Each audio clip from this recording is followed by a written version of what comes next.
Oi pessoal, tudo bem? Vim aqui gravar videoaula de revisão então, tá bom? Bom, gente, a gente vai começar então falando um pouquinho sobre a imigração no Brasil, né? Um tema importante aí para avaliação. E sobre a imigração, né? É bastante importante a gente diferenciar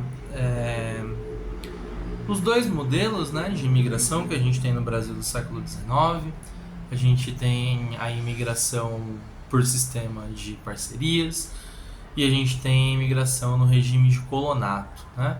Vamos lembrar então que no sistema de parcerias o fazendeiro, né, ele arcava com o custo da passagem do imigrante, ele dava moradia, alimentação e não pagava salário, né? Ele teria como como foco, assim, né, entregar o que sobrasse da produção e muitas vezes, né, não sobrava nada, obviamente que para evitar esse pagamento. Então, quando a gente olha para esse modelo, a gente vê que falta aí, né, o trabalho assalariado, né? E é um pouco por isso que ele não dá certo. Já quando a gente olha para o regime do colonato, é o Estado brasileiro que vai garantir a vinda, né, desse imigrante pagando a passagem dele, né, principalmente.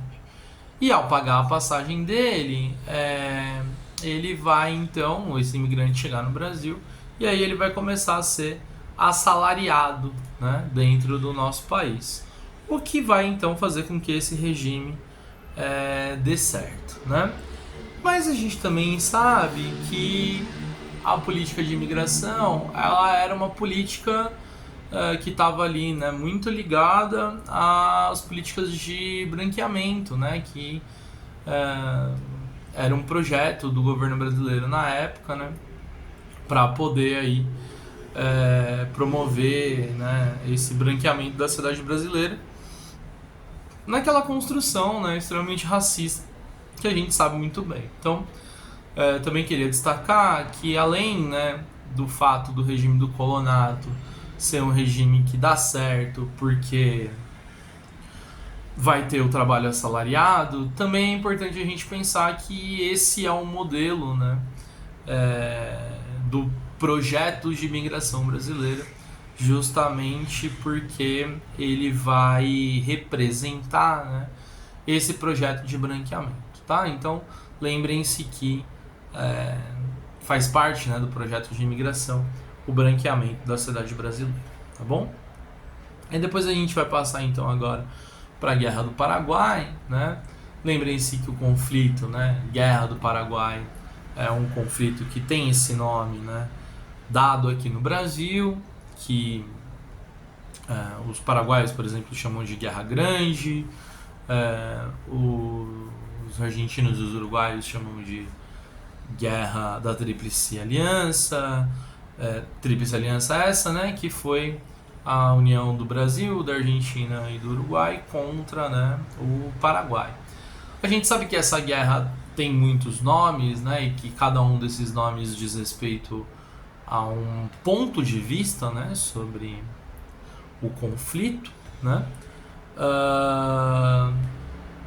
Agora, o que é importante da gente pensar sobre esse conflito são as causas, né, deles. Assim, né? Então, a gente pode pensar que esse conflito ele existiu porque o Brasil queria controlar ali a bacia de navegação do Rio da Prata, o Paraguai queria expandir os seus territórios, né, e uma série de outras situações vão ocorrer ali para que esse conflito ele acabe ocorrendo, né?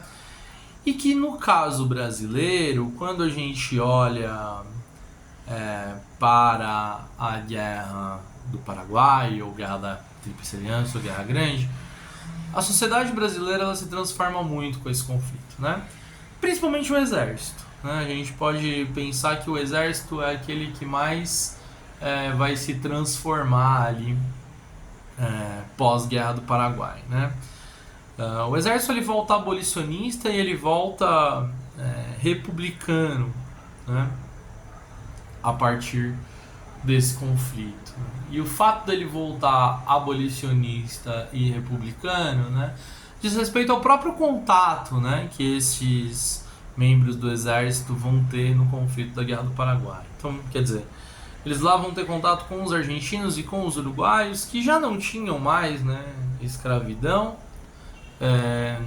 e que já tinham, né, uma república essa comandada por militares, né? Então, quando a gente pensa na Guerra do Paraguai, então ela vai influenciar e transformar o exército brasileiro. E o exército brasileiro, nesse sentido, vai se tornar, então, abolicionista e republicano por esse contato, né, que eles vão ter lá com estes outros exércitos, né? Agora, também é importante a gente pensar que não é só o exército, né, que vai impactar ali na proclamação da República no Brasil, né? A gente também vai ter uma questão muito relacionada ali à religião, né? Vamos lembrar então que a Igreja Católica, que apoiava, né, Dom Pedro II, que apoiava a monarquia, ela vai retirar o apoio da monarquia brasileira. Tudo isso muito relacionado ali à questão da maçonaria, né?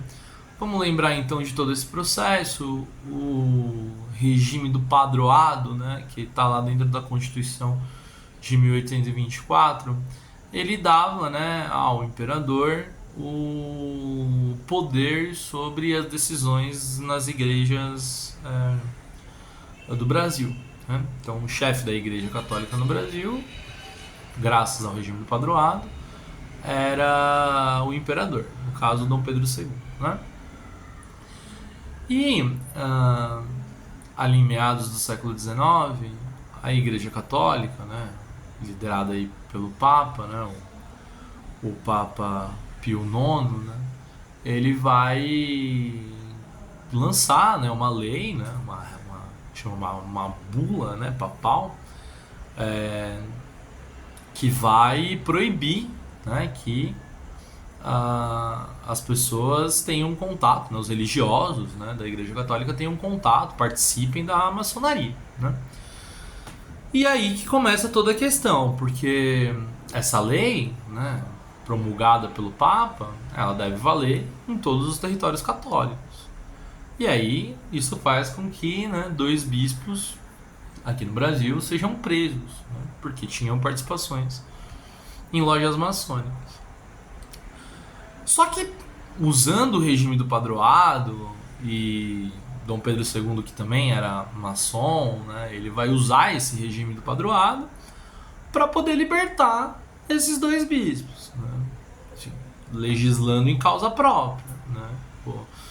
E isso, né, essa ação, né, extremamente autoritária, né, em benefício próprio de Dom Pedro, vai fazer com que, primeiro, a população católica, né, vai olhar para Dom Pedro e vai pensar, mas você está indo contra a decisão que vem, né, daquele que é o líder da igreja, que é o Papa.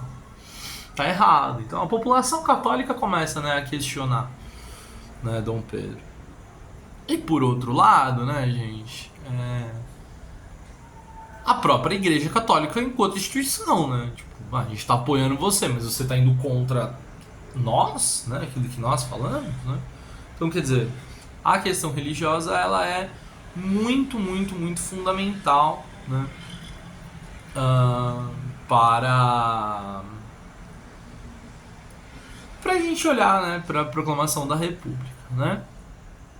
Claro que os militares, né, eles são protagonistas, né, da proclamação da República, com Marechal Deodoro da Fonseca, por exemplo, né, sendo o grande ator, né, da proclamação da República, né, derrubando literalmente a monarquia. Mas a gente sabe então, né, olhando para esses 4 fatores, né, 4 eixos, né, 4 grupos que largaram o apoio ali à monarquia, a gente sabe, né, que a monarquia brasileira ela acabou se desgastando, né? Dom Pedro ele não deu conta, né, digamos assim, de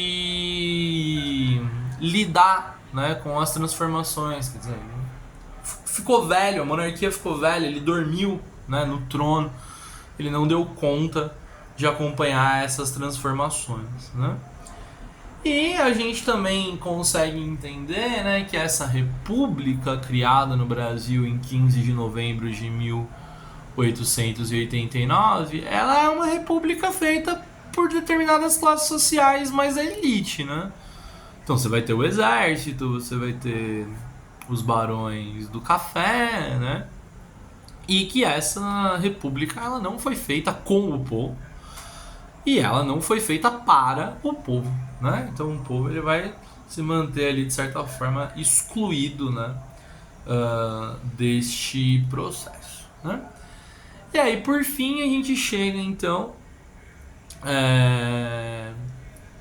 no tema, né, do Destino Manifesto e da expansão, né, para o oeste nos Estados Unidos.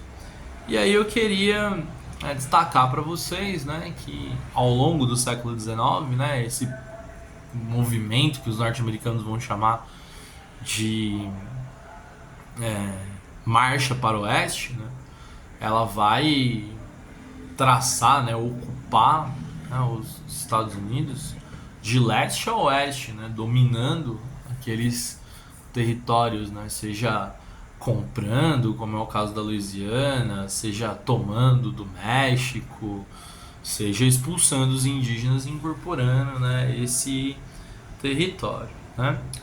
Agora, é importante, né, gente, que a gente perceba e observe que esse movimento, né, que vai sim ser responsável pelos Estados Unidos terem, primeiro, o tamanho que eles têm, né, tô falando de território.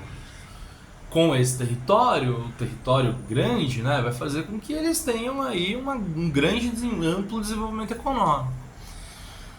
Mas assim, quando você olha para isso, a gente percebe muita violência nesse processo, principalmente com relação aos indígenas, né? E aí o que justifica, né, esse movimento, esse processo? O que justifica esse processo é a ideia do Destino Manifesto, né? Lembrem-se então que o Destino Manifesto é uma espécie de ideologia, né, pregada ali, né, enraizada no norte-americano, que ele se diz como destinado, né, por Deus para levar a civilização, para levar o desenvolvimento àqueles não civilizados, né? Então, dentro dessa lógica, eles vão chamar os indígenas de não civilizados e vão justificar essa expansão do território por meio do Destino Manifesto. Tá bom? Então é isso, galera. Bons estudos aí. Desculpa só postar agora a videoaula, mas vocês sabem que eu fiquei meio doente aí. Ainda tô um pouquinho, inclusive. Mas acho que vai dar pra vocês terem bons estudos aí. Qualquer coisa podem me mandar mensagem, tá bom? Um beijo e bons estudos.